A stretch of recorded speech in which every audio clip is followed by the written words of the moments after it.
सभी लोगों को नमस्कार। मैं अपने YouTube चैनल प्रवीण कुमार गुरुजी 430 पे आप सभी लोगों का स्वागत करता हूं। जैसा कि हम सभी लोग एनटीपीसी में जो एग्ज़ाम हो रहे हैं उनके शिफ्ट वाइज क्वेश्चंस को लेकर के हर दिन हम आते रहे हैं। हमारा चैनल अभी नया है और जो भी बच्चे इसको वॉच कर रहे हैं, सबसे पहले मैं उनको धन्यवाद दे रहा हूँ कि आप उनको सपोर्ट कर रहे हैं। लेकिन आप इस बात की गहराई को समझें कि अभी एक माइक हमने लिया था और वो माइक ब्रेक हो गया, तो अभी हम माइक बाजार नहीं जा पा रहे हैं क्योंकि आपको क्लास में पढ़ाना रहता है, फिर कंटेंट तैयार करना रहता है, लिखना है, वीडियो बनाना है, उसमें सारा समय निकल जा रहा है। तो धीरे धीरे हम जैसे जैसे पहले पेपर पेज पे थे, आज जो है बोर्ड पर आ गए हैं, तो धीरे धीरे थोड़ा सा धैर्य बना के रखेंगे तो धीरे धीरे सारी चीज़ें सही हो जाएंगी। आप लोग समझदार हैं, इस बात को समझ रहे होंगे। रह गई आवाज़ की बात है तो मैं माइक जल्दी ही व्यवस्था कर दूंगा। मैं भी हो सकता है कि जैसे 15 अगस्त समाप्त होगा उसके बाद ही आपको ये चीज़ें मिल जाएंगी, क्योंकि छुट्टी मिलेगा और छुट्टी में मार्केट में जाने का टाइम मिल जाएगा। तो एनटीपीसी के क्वेश्चंस को हम लोग सॉल्व कर रहे थे, आपका ज़्यादा समय नहीं लेंगे और हम आते हैं बोर्ड पर। स्क्रीन पर देखिए जरा, आपके पास 3 क्वेश्चन मैंने एक साथ ले रखा था, क्योंकि जो है तीनों क्वेश्चन आपको एक ही साथ बता देंगे और एक साथ वीडियो बनाने में हमको भी हेल्प मिल जाएगा। तो पहला क्वेश्चन क्या था आज के शिफ्ट का कि 5 क्रमागत सम संख्याओं का औसत 54 है, सबसे बड़ी संख्या क्या है। अब सम संख्याओं की कहानी सबको पता है कि 2, 4, 6 सभी प्रत्येक 2 क्रमागत सम संख्याओं में 2-2 का कैप होता है और कुल संख्याएं कितनी है हमारे पास 5।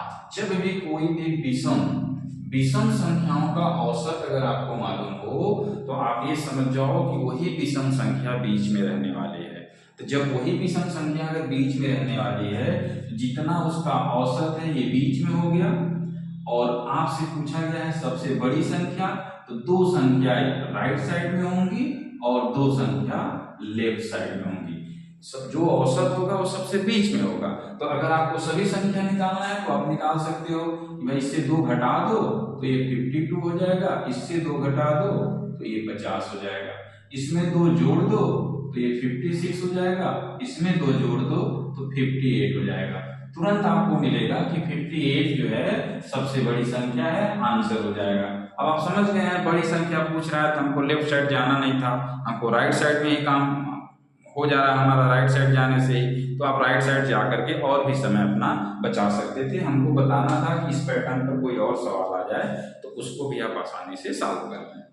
इसके नीचे जरा देखिए, एक निश्चित बहुभुज में 65 विकर्ण हैं, उनके आंतरिक कोणों का योग क्या होगा। मैंने आप सब लोगों को रटा दिया था, ईमानदारी से आप लोग अगर पढ़े होंगे मैंने रटा दिया था, लेकिन फिर भी पेपर में क्वेश्चन आया है तो मैं आपको बता दूं, किसी भी बहुभुज के विकर्णों की संख्या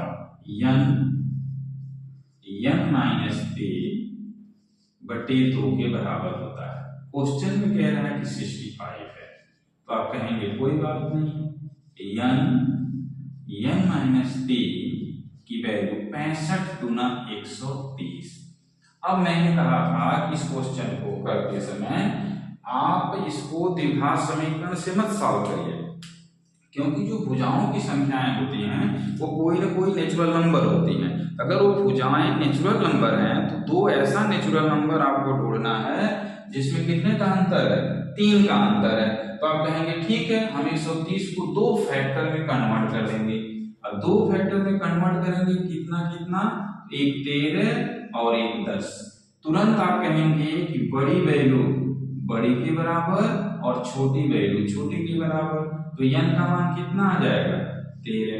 जब आपको पता चल गया कि n का मान 13 है तो आप जो है उनके सभी अंतःकोणों का योग निकाल देंगे। किस फार्मूले से, n-2 गुणे 180। तो आप कहेंगे 13 भुजाएं हैं, 2 घटाएंगे तो 11 आएगा और 11 का 18 में गुणा कर दीजिए, 11 गुणे 180 कर दीजिए, 11 8 88, 11 11 और 8 मिलके कितना आ जाएगा 19। ये हो गया क्वेश्चन नंबर सेकेंडों के क्वेश्चन है, मैं सिर्फ आपको समझा रहा हूं तो टाइम ले रहा हूं, इस बात की गहराई को आप समझिए। तीसरे नंबर पे देखिए क्वेश्चन रिपीटेड है। अभी तक ये दोनों क्वेश्चन तो रिपीट नहीं हुआ था एनटीपीसी में अभी के शिफ्ट में, लेकिन ये क्वेश्चन रिपीटेड है। 7 अगस्त और 8 अगस्त के पेपर के वीडियो में जाके आप देखेंगे तो आपको मिल जाएगा। कह रहा है कि एक वस्तु को 39% की लाभ पर बेचा यदि उसने उसी रुपए 558 अधिक में बेचा होता तो 64% का लाभ होता। अब जरा देखिए, पहले 39% का लाभ था, अब 64% का लाभ है। कितना इंक्रीमेंट हो रहा है लाभ प्रतिशत में, तो आप कहेंगे 25% का। और 25% की वैल्यू क्वेश्चन में दे रहा है कितना है, 558 है, क्योंकि यही बढ़ा है तभी ये रुपए में अधिक हुआ है। तो 100% निकाल दीजिए, 4 का गुणा कर दीजिए, 100% ही क्रय मूल्य होता है। तो 4/32, देखिए म्यूटी से आंसर आ गया। 4×5 = 20 और 20×3 = 23, 4×5 = 20, 20×2 = 22, 2232 आपके इस क्वेश्चन का आंसर है। चलिए हम सभी लोग एनटीपीसी के क्वेश्चन को सॉल्व कर रहे हैं। उसी के क्रम में 3 और क्वेश्चन हमने बोर्ड पर लिख रखा है, इसको देखिए। ये जो है आपके पेपर का क्वेश्चन है। कितने अच्छे क्वेश्चन हैं ये जरा देखिए। a + b = 70, a - b का होल स्क्वायर 208, a और b का गुणनफल चाहिए। तुरंत आपको आइडेंटिटी की तरफ जाना होगा। अब हमको तो आइडेंटिटी याद है, लेकिन मुझे आपको चूंकि बताना है, इस प्रकार की कुछ आइडेंटिटी आपको बताई गई थी कि अगर हम लोग a + b का होल स्क्वायर और a - b का होल स्क्वायर हम ब्रेक करेंगे तो हमको मिलेगा 4ab। इसी आइडेंटिटी का इस्तेमाल हुआ है। अब क्या होगा, 70 है और 70 का स्क्वायर करेंगे तो कितना आ जाएगा, 4900, और इसमें से a स्क्वायर ही दे रखा है तो 208 बराबर कितना है, 4ab। हमको ab का मान चाहिए, 4 से भाग दे सकते हो, कोई दिक्कत नहीं, या घटा सकते हो, जैसा आपकी मर्जी हो। तो 10 में से 8 घटाएंगे तो 2 बचेगा, यहाँ 9 हो गया। 8 में से 2 घटाएंगे तो 6 बचेगा, यहाँ 4 हो गया। ये वैल्यू अभी 4ab का है, जरा 4 से भाग दे दो तो 4 × 9 = 4, 4 × 9 = 4, 2 बचेगा, 4 × 7 = 28 और 4 × 3 = 12। तो देखिए जरा 1173 किस ऑप्शन में है, जी हाँ पहले ऑप्शन में है, यही इसका आंसर हो जाएगा। वैसे ही आइडेंटिटी सिर्फ लिख करके हमने आपको बताया, नहीं तो बच्चे इसका मन में कैलकुलेशन करते हैं, डायरेक्ट वैल्यू को कैलकुलेट किया जाता है। इसके नीचे जो दूसरा सवाल है, यदि एक संख्या का 20% दूसरी संख्या के 3/4 के बराबर है तो पहली संख्या का दूसरी संख्या से अनुपात बताइए। बहुत ही इजी वन क्वेश्चन है। 20% का मतलब कितना होता है, 1/5। तो आपसे यही कह रहा है कि एक संख्या का 20% बराबर है दूसरी संख्या के 3/4 के। ए और बी का रेशियो, बी को इधर ट्रांसफर कर दीजिए, 5 को उधर ट्रांसफर कर दीजिए, तो 5 × 3 = 15/4। 15 और 4 का रेशियो किस ऑप्शन में है, ये भी पहले वाले ऑप्शन में है, तो ये सही हो गया। नीचे जो है तीसरे नंबर का सवाल है कि एक डीलर ने 2107 रुपए में एक वाटर हीटर खरीदा। इसके अंकित मूल्य पर 79% की छूट देने के बाद भी उसे 89% का लाभ होता है। तो वाटर हीटर का अंकित मूल्य बताइए। याद कीजिए, हमने पहले वाले वीडियो में आप लोगों को बताया था कि ऐसे क्वेश्चंस में सीपी और एमपी का रेशियो हमको डायरेक्ट मिल जाता है। कैसे मिलता है भाई डायरेक्ट, तो ए है हमारे पास सीपी और ए है हमारे पास एमपी। सीपी और एमपी का रेशियो निकालने के लिए 100 में से कितना छूट हुआ है, 79, तो 100 में से 79 माइनस कर दीजिए, और कितने का लाभ उसको हो रहा है, 89 का, तो 100 में जो है 89 ऐड कर दीजिए। ऐसे हम लोगों को रेशियो मिल जाता है। तो ऊपर कितना आ गया, 21 का, और नीचे कितना आ गया, 189 का। ये कट जा रहा है कितनी बार में, 1 और 9 के बार में। अब देखिए सीपी की वैल्यू 1 यूनिट है और एमपी की वैल्यू 9 यूनिट है। 1 यूनिट की वैल्यू क्वेश्चन में दिया गया है 2107 है, तो 9 यूनिट की वैल्यू 9 से गुणा कर दीजिए, 9 सत्ते 63, 9 एक 9, 9 दूना 18। यूनिट डिजिट से ही इसका आंसर हो सकता था, लेकिन हमें आपको समझाना है, इसलिए हमें पूरा फाइनल करना होगा। आइए हम लोग तीनों क्वेश्चन आपके सामने जो है स्क्रीन पर है, एनटीपीसी 2025 के क्वेश्चन को सॉल्व किया जा रहा है। तीनों क्वेश्चंस में से पहला और तीसरा रिपीटेड क्वेश्चन है, जो अगले दोनों शिफ्ट में आपके सामने आया होगा। एक क्वेश्चन अभी रिपीट नहीं किया है, बट इजी गोइंग है, आप सब लोग भी इसको बना सकते हैं।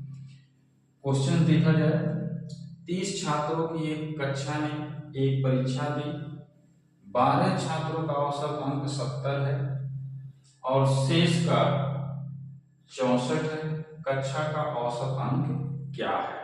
तो ऐसे क्वेश्चंस को कैसे आप बनाते हैं, जरा ध्यान दीजिएगा। ध्यान से सीखने का, एक एक चीज सीखने का प्रयास कीजिए। पहले 12 छात्र हैं और 30 में से 12 घटा देंगे तो 18 हो जाएगा। तो छात्रों का रेशियो निकाल दीजिए, तो 6 से कट जाएगा, तो 6 दूना 12 और 6 त्रिक 18। मैं याद दिला दूं, रेशियो कर देने से औसत पर कोई प्रभाव नहीं पड़ेगा, इसलिए हम लोग रेशियो करके कैलकुलेशन को छोटा बनाते हैं। पहले औसत कितना था? 70 था, और अब औसत बाद वाला औसत कितना है? 64 है। अब देखिए, सबका औसत आपसे पूछ रहा है, तो 2 का 70 में गुणा कर दीजिए, तो 7 दूना 14, 3 का 64 में गुणा कर दीजिए, 3 चौके 12, 3 छक्के 18, और 3 और 2 मिलके कितना हो जाएगा? 5 हो जाएगा। तो 5 से भाग दे दिया जाए, तो ये 2 हो गया, 9 4 13 हो गया, 1 1 2 और 1 3 हो गया। अब 5 से भाग दीजिए, जो आंसर आना है आ जाएगा। 5 छक्के 30, 5 छक्के 30, 5 चौका 20। देखिए कहां पर है, तो ऑप्शन नंबर ए सही हो जाएगा। उसके नीचे 1220 का कुल लाभ पी क्यू और आर के बीच इस प्रकार बांटा जाना है कि पी रेशियो क्यू 15:4 और क्यू रेशियो आर 3:1। लाभ में आर का हिस्सा बताइए। तो सबसे पहला काम क्या है, आप लोग पी क्यू और आर में अनुपात निकाल दो। अनुपात निकालने के लिए बहुत सारे तरीके आपको बताए गए होंगे, हमें भी तरीका मालूम है, आपको भी तरीका मालूम है। कैसे लिख लेते हैं? पहला रेशियो 15 और 4 का, फिर क्यू और आर का रेशियो लिख लेते हैं, और एक कदम छोड़ के 3:1 का। इधर यह स्पेस खाली है, तो 4 को इधर बढ़ा दो, इधर का यह स्पेस खाली है, तो 3 को इधर बढ़ा दो। अब जो रेशियो आया वो पी क्यू और आर का रेशियो मिल गया, तो P ratio Q ratio R 15 तिया 45, 4 तिहाई 12 और 4 एकम 4। सबका जब रेशियो पता चल गया, तो सबको ऐड कर दीजिए और एक टोटल लाभांश यूनिट में आ जाएगा, और रुपए में कितना है कंपेयर कर दीजिए। तो आप कहेंगे 5 2 7 7 4 11, 1 बचेगा, 4 और 1 5 और 1 6 यूनिट सबका लाभांश आया यूनिट में, और रुपए में कितने के बराबर है? तो 12,200। तो काट दीजिए, कितनी बार में कट जाएगा? तो आप कहेंगे कि ये 200 बार में कट जाएगा। 61 दूना 122, तो 1 यूनिट की वैल्यू 200। आर का हिस्सा पूछ रहा है, आर का हिस्सा 4 है, तो 4 यूनिट की वैल्यू कितने बराबर होगा? 800। कहां पर है? ऑप्शन नंबर बी है। इसके नीचे देखिए, 1 घंटे में एक नाव धारा की दिशा में 47 किलोमीटर प्रति घंटा और धारा की विपरीत दिशा में 19 किलोमीटर प्रति घंटा जाती है तो धारा की गति बताइए। इसके पहले वाले वीडियो में नाव की गति पूछा था, इस बार धारा की गति पूछ रहा है। तो जब नाव की गति निकालना रहता है तो दोनों को जोड़ के 2 से भाग दे देते हैं। जब धारा की गति निकालना रहता है तो घटा करके 2 से भाग दे देते हैं। तो दोनों पैटर्न सेम है, बस एक बार नाव का, दूसरी बार धारा का। इस क्वेश्चन में धारा का पूछा है तो 47 में से 19 घटा के 2 से भाग दे दीजिए तो आप कहेंगे 17 में से 9 जाएगा तो कितना बचेगा, 17 में से 9 निकाल दीजिए तो 8 हो गया, और 3 में से 1 निकाल दीजिए तो 2 हो गया, और 2 से जब भाग दे देंगे कितना आ गया, 14 किलोमीटर प्रति घंटा। चलिए हम लोग एनटीपीसी 2025 के क्वेश्चन को सॉल्व करने के क्रम में 2 और क्वेश्चन जो है, ये 3 और क्वेश्चन आपके सामने जो है स्क्रीन पर है, कुछ इस प्रकार से है। साधारण ब्याज पर प्रतिवर्ष किस दर पर कोई धनराशि 10 वर्षों में 3 गुनी हो जाएगी। तो देखिए जरा, ये धनराशि अगर आप बना लेते हो 100 तो ये 3 गुनी हो जा रही है, तो मतलब 300 हो जाएगा, और 3 गुनी हो जाएगा कितने वर्षों में, 10 साल में। तो ब्याज कितना आएगा, 200। ध्यान से समझना, मैंने क्या किया, 100 रुपया मूलधन था और वो 3 गुना हुआ तो 300 हो गया, तो आप कहेंगे ब्याज कितना मिला, ब्याज 200 मिला। तो 200 ब्याज जो है वो कितने साल का है, 10 साल का है, हमें तो 1 साल का निकालना है, तो 1 साल का ब्याज कितना हो जाएगा, तो आप कहेंगे 20 हो जाएगा।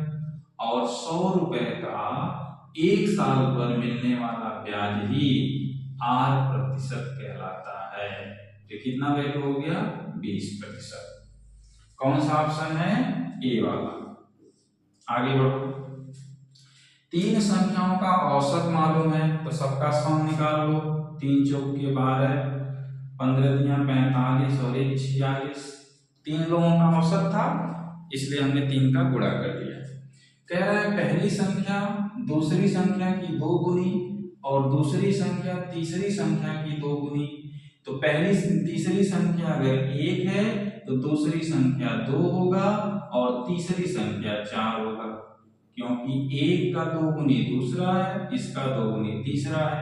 यूनिट में देखो तो 2 1 3 और 1 7, तो 7 यूनिट की वैल्यू किसके बराबर है, तो 7 यूनिट की वैल्यू 462 के बराबर है। और पहली संख्या पूछ रहा है, पहले 1 यूनिट निकाल दो और 1 यूनिट की वैल्यू 7 छाक 42 और 7 छाक 42। 1 यूनिट की वैल्यू 66 है।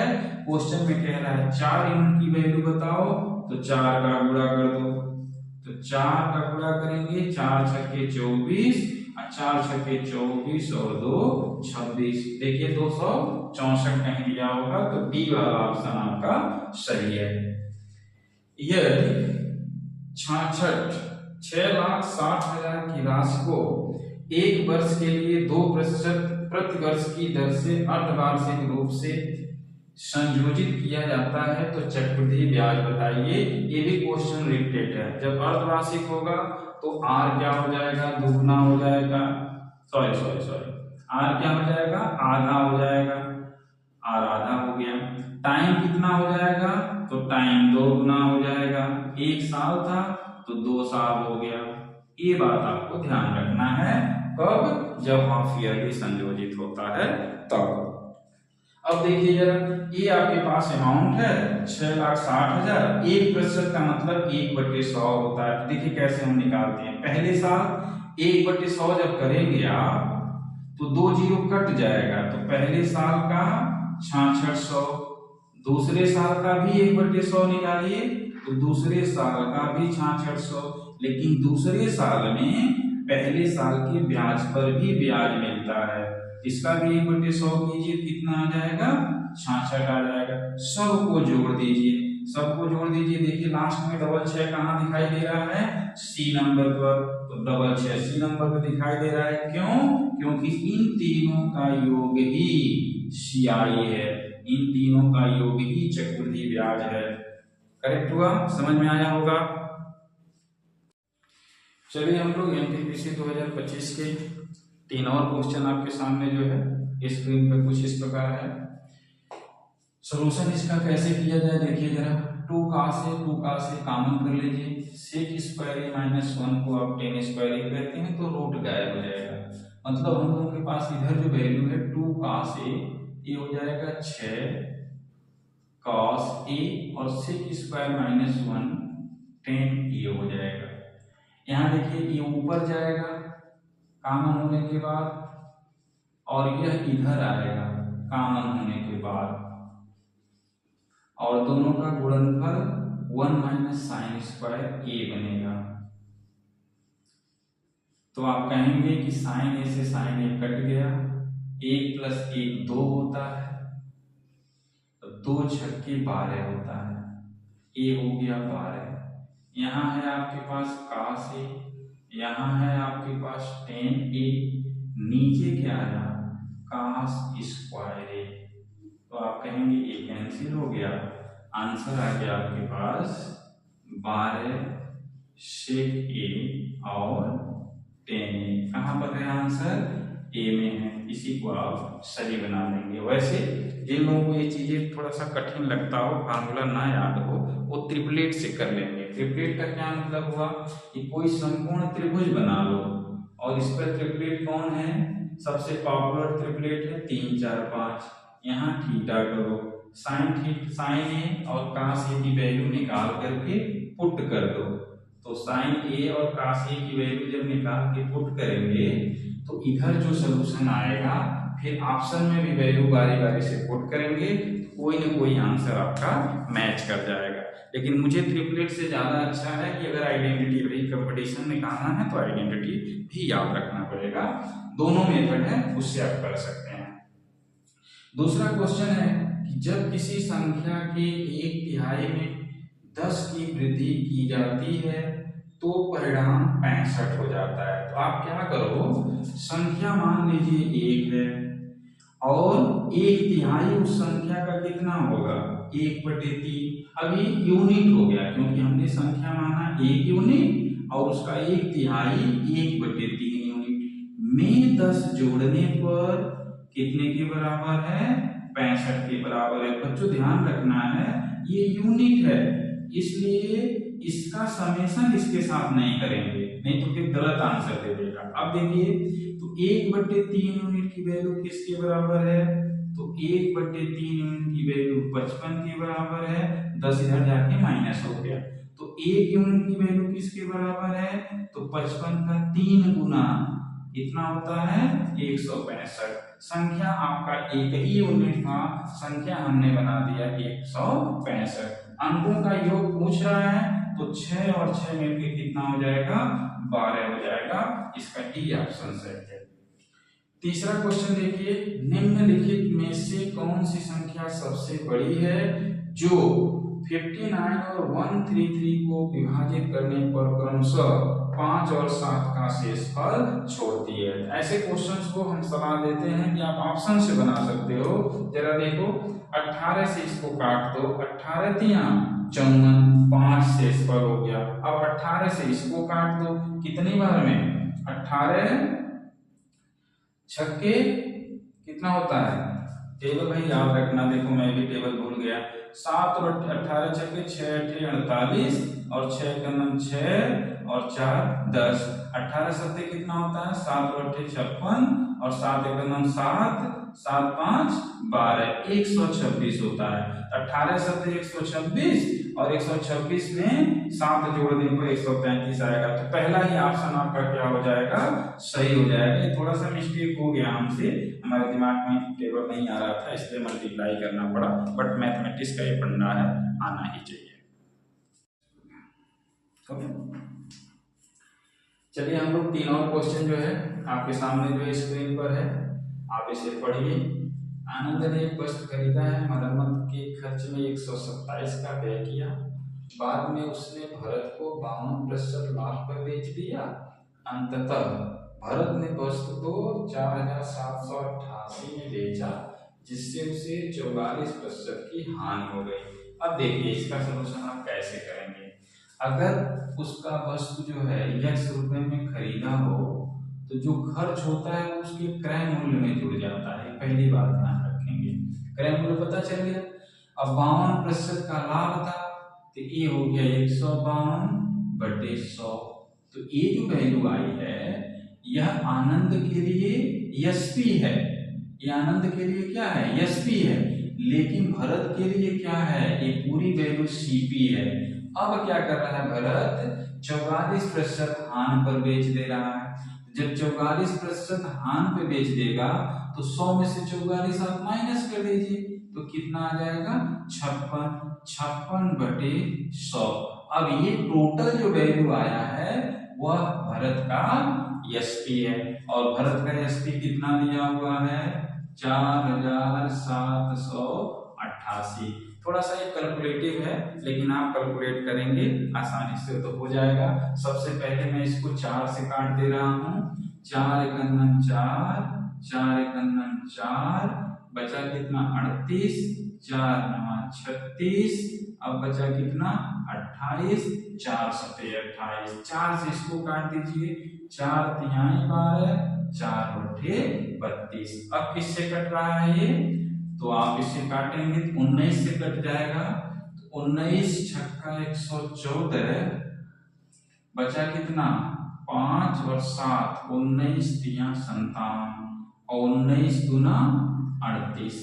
अब देखिए किससे कट रहा है 7 से कट जाएगा, 7 बटे 56 और 7 9 63, 4 दूना 8 दूना 16, इसका 4 इसका 4, इस 100 को काटेगा तो 25 और 25 आ जाएगा। 25 का 25 में गुणा करेंगे 625 और 625 का 9 में गुणा करेंगे और यह 127 ले जाके इधर पर क्या कर देंगे माइनस कर देंगे तो x की वैल्यू आपको पता चल जाएगा। अब गुणा कर दीजिए फटाफट, तो 9 बचे 45, 4 9 दूना 18, 4 22, 2 9 छके 54 और 2 मिलके कितना हो गया 56 और इसमें 7 निकालना है, 15 में से 7 जाएगा तो कितना बचेगा 8, यहाँ बचा 11, 11 में से 2 जाएगा कितना बचेगा 9। ये वाला ऑप्शन आपका सही हो गया, बाकी आप माइनस कर लीजिएगा। 100% यूनिक डिजिट, दूसरा डिजिट, तीसरा डिजिट जो मैच करता हो उससे आप आंसर निकाल लीजिए। अगला क्वेश्चन है 10 भुजाओं वाला बहुभुज है, बहुभुज के शीर्षों का उपयोग करके कितने त्रिभुज बनाए जा सकते हैं। भाई 10 शीर्ष है, जितनी भुजा उतनी शीर्ष, त्रिभुज बनाना है तो 10 शीत्री, और 10 शीत्री की वैल्यू कैसे निकालते हैं 10, फिर इसमें से एक कम, फिर इसमें से एक कम और 3 को 1 तक ले जाइए, कट जाएगा 3 त्रिक का 9, 2 चौके 8, 12 दहाई 120। कौन सा ऑप्शन सही होगा तो सी वाला ऑप्शन सही होगा। इसके नीचे देखिए रिपीटेड क्वेश्चन है 0.583 पर होल बार को p/q के फॉर्म में लिखिए। हमने बहुत अच्छे से बताया था कि जितनी संख्या के ऊपर बार हो उतना 9 नीचे लगा दो, यही p/q का फॉर्म होता है। ऑप्शन नंबर 1 सही हो गया। चलिए हम लोग आरआरबी एनटीपीसी 2025 के क्वेश्चन को सॉल्व करने के क्रम में 3 और क्वेश्चन हमने बोर्ड पर लिख दिया। जरा देखिए क्या है। पहला क्वेश्चन है मेंसुरेशन से एक बेलन का वक्र पृष्ठीय क्षेत्रफल उसके कुल पृष्ठीय क्षेत्रफल का आधा है, तो इसमें रेशियो आपको मिल जाएगा। कर्व सरफेस एरिया को वक्र पृष्ठ कहते हैं और टोटल सरफेस एरिया को संपूर्ण पृष्ठ कहते हैं। तो बच्चों ध्यान रखना, इसकी वैल्यू दिया गया है 1/2। अब क्या है कर्व सरफेस एरिया को आप 2πRH कहते हो और टोटल सरफेस एरिया को 2πRH + R कहते हो। तो 2πR से 2πR कट जाएगा। लेकिन मैं आपको बताऊं आयोग का ये बहुत फेवरेट क्वेश्चन है, ये हमेशा वक्र पृष्ठ और संपूर्ण पृष्ठ में रेशियो दे देता है, तो उसका उसी रेशियो के हेल्प से हम लोग H और आर कैसे निकालेंगे, तो ध्यान रखना h/r की वैल्यू, ऊपर की वैल्यू चेंज नहीं होगा और इसमें से इन दोनों को घटा देना। तो 2 में से 1 घटाएंगे कितना आ जाएगा 1।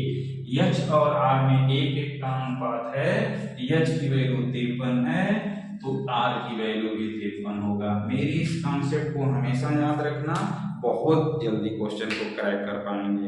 आपको सॉल्व करना हो तो हमने यहाँ बता दिया, क्रॉस मल्टीप्लाई करेंगे तो h और r का अनुपात 1 और 1 का आ जाएगा। दूसरा क्वेश्चन है, एक समद्विबाहु त्रिभुज में शीर्ष कोण का मान 44 अंश है, प्रत्येक आधार कोण का मान क्या होगा। सबको पता है कि समद्विबाहु त्रिभुज है तो अगर शीर्ष कोण का मान 44 है तो यह दोनों मान बराबर होगा।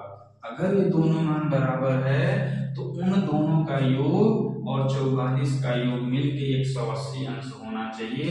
तो जरा देखिए, 8 और 8 16, 5 और 5 10 और 1 11, कितना हुआ बोलिए। यहाँ देखिए ये कम पड़ेगा, इसको देखिए जरा, 8 और 8 16, 6 और 6 12 और 13, 136 में जब 144 को जोड़ेंगे तो 180 आ जाएगा। तो ये तो ऑप्शन से ही बनने वाला सवाल था। आपको लिख के करना हो तो x + x 144 बराबर 180 करके कर लीजिए। तो 2x + 44 का मान 180 है तो 2x का मान कितना आ जाएगा 136।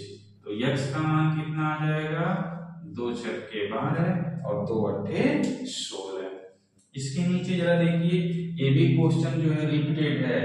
35 किताबों का विक्रय मूल्य 28 किताबों की क्रय मूल्य के बराबर है। तो 28 किताबों का CP बराबर 35 किताबों का SP। तो CP और SP में रेशियो मिल गया, कट भी सकते हैं, 7 × 5 = 35, 7 × 4 = 28। तो 5 और 4 का अनुपात मिला। 5 रुपए में खरीदेंगे, 4 रुपए में बेचेंगे, 1 रुपए का लॉस हुआ तो लॉस प्रतिशत बराबर 1 का लॉस हुआ कितने पर 5 पर। तो 100 पर कितना होगा तो 20% का लॉस होगा। कौन सा ऑप्शन सही है, ए वाला ऑप्शन सही है। 3 और क्वेश्चन आरआरबी एनटीपीसी 2025 के क्वेश्चंस को हम लेकर के हम लोग सॉल्व कर रहे हैं। 3 और क्वेश्चन जो है आपके पास स्क्रीन पर है, कुछ इस प्रकार से है। इस समीकरण 5x² - 11x + 2 = 0 के मूल गुणनखंड विधि से ज्ञात कीजिए। हमें गुणनखंड विधि से ज्ञात करने की कोई आवश्यकता नहीं है, ये ध्यान देना।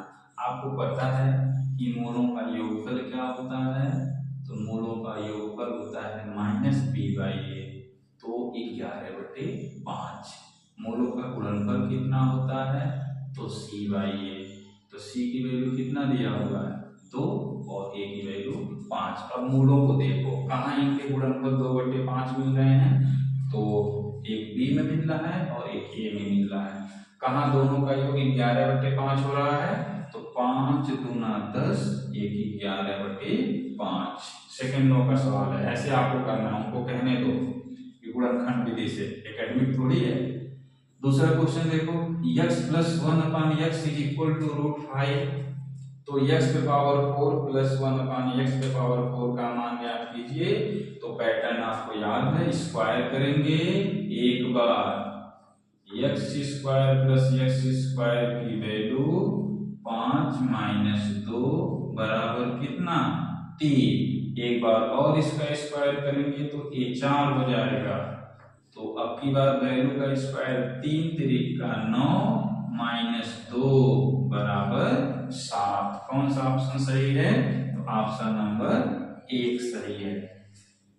नीचे वाला देखिए, शानदार क्वेश्चन है कि 2 नल x और y एक टैंक को क्रमशः 12 और 24 घंटे में भर सकते हैं। तो x उसको 12 घंटे में और y उसको 24 घंटे में भर सकता है। सबको पता है लघुत्तम क्या आएगा और इफिशियंसी क्या आएगी, 2 और 1। अगर दोनों नल एक साथ खोल दिए जाते हैं तो रिसाव के कारण टैंक को भरने में 30 मिनट का अधिक समय लगता है। एक काम करो, रिसाव बंद कर दो।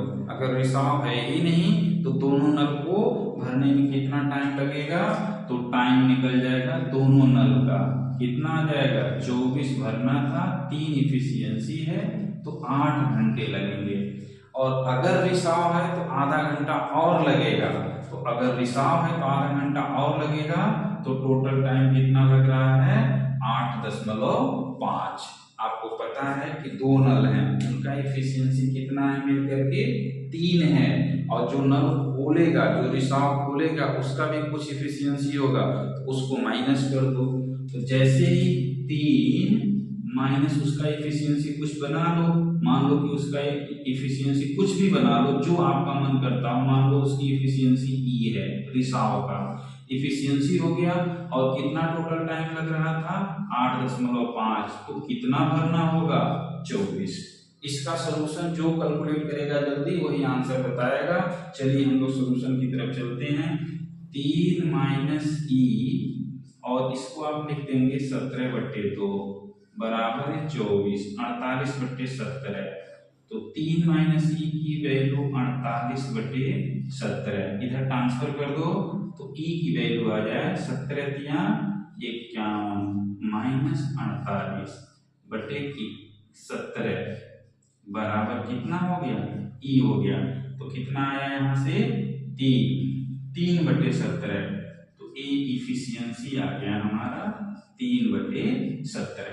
जब आपको इफिशियंसी पता चल गया तो रिसाव के कारण टैंक को खाली करने में कितना समय लगेगा मैं यहाँ बता देता हूँ। तो टाइम जो आएगा, 24 आपको भरना था और 3/17 से भाग देना है, तो 3 यहाँ हो गया 17, 3/24, 8×7=56, 8×1=8, 8×5=13। देखिए 136 और कहाँ पर है, तो डी पर है। 80 इसका जो है करेक्ट आंसर हो गया। चलिए हम लोग एनटीपीसी 2025 की 3 और क्वेश्चन आपके सामने जो है स्क्रीन पर है।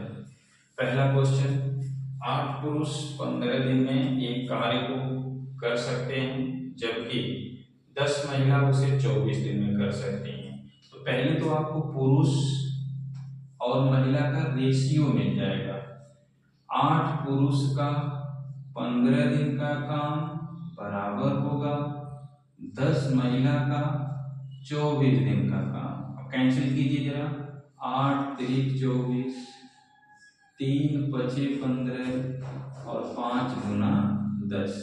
तो आपको पता चला कि 1 पुरुष बराबर 2 महिला, तो 6 पुरुष बराबर, तो आप कहेंगे 12 महिला। अब 6 पुरुष की जगह पे 12 महिला रख दीजिए, तो 12 महिला और 8 महिला, 20 महिला उस कार्य को x दिन में करेंगी और 10 महिला उस कार्य को कितने दिन में कर रही हैं, 24 दिन में। 0 से 0 कैंसिल कर दीजिए और x का मान देखिए 12 दिन कहीं न कहीं आया होगा।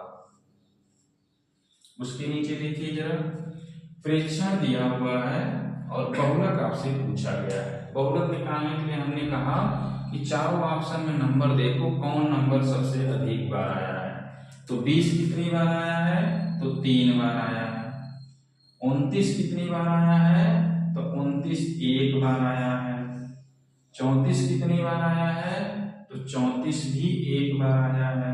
और 35 कितनी बार आया है, तो 35 जो है 2 बार आया है। एक यहाँ है और एक यहाँ है, 35 2 बार आया है। जो चारों ऑप्शन में सबसे अधिक बार आएगा वही आपका बहुलक होगा। नीचे देखिए तीसरा नंबर का क्वेश्चन है, एक पाइप एक टंकी को 12 घंटे में भर सकता है, दूसरा पाइप भरी हुई टंकी को 21 घंटे में खाली कर सकता है। ए जो है 12 घंटे में भरेगा और बी उसको 21 घंटा में खाली करेगा। तो देखिए जरा, तो 3 कॉमन हो जाएगा, तो इसका एलसीएम आपके पास 84 हो जाएगा। ठीक है, 12 सत्ते 84, 21 चौका 84। ए जो है 7 भरेगा 7 घंटे में, और बी जो है, या ऐसे कह लीजिए कि टोटल जो है उसका दक्षता 84 लीटर है। तो ए जो है 7 लीटर भरेगा और बी जो है 4 लीटर खाली करेगा। 1 घंटे में 7 भरेगा और ये 4 खाली करेगा, तो 1 घंटे में कितना भरा जाएगा? तो 3 भरा जाएगा। क्वेश्चन में कह रहा है कि टंकी को आधे भरने में लगने वाला समय, तो 84 का आधा कितना होगा? 42, और 42 को 3 के हिसाब से भरने में कितना घंटा लगेगा? 14 घंटा। तो कौन सा ऑप्शन सही हो जाएगा? बी वाला ऑप्शन सही हो जाएगा।